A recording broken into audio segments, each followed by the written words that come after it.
Ош облусунун Ноокат районундагы турак үйдөн чыккан өрттөн каза болгон жарандар бир үй бүлө мүчөлөрү. Каналыбызга жардам катарында видеобузга бир дана лайк басып, жана каналыбызга жазылып, жанындагы коңгурочону да баса кетиңиздер. Ош ОИБ'нин басма сөз кызматынан билдиришти. 27 декабрга караган түнү саат 05:00 чамасында 65 жаштагы аялдын үйүндө өрт чыккан. Ал күнү үйүндө 39 жаштагы кызы, анын 2 жана 12 жаштагы кыздары да бар болгон.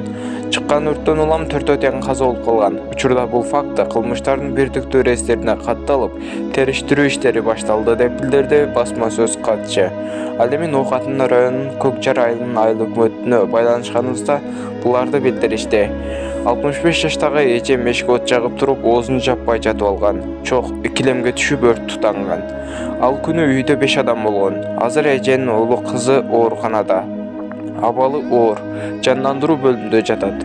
Алдын ала маалыматтар боюнча алар алгач ууланышкан. Себеби 65 жаштагы эже өрттү байкап, эшикке неберелерин алып чыкканга аракет кылган.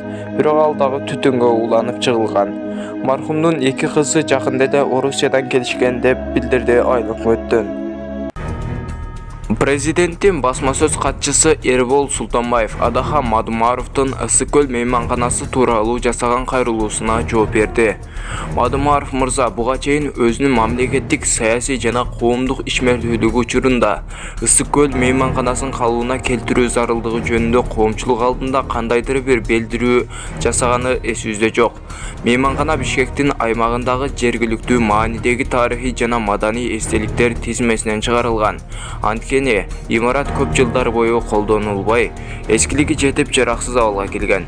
Президенттин иш башкармалыгынын маалыматы боюнча, аны кайра калыбына келтирүү үчүн дээрлик жаңы имаратты курууга чыгымдалчу сумма талап кылынмак. Мадумаровдун чет элдик инвесторлор тууралуу айткандары боюнча, бүгүнкү күндө кайсы бир чет элдиктерди тартуу маселеси жоктугун белгилейбиз.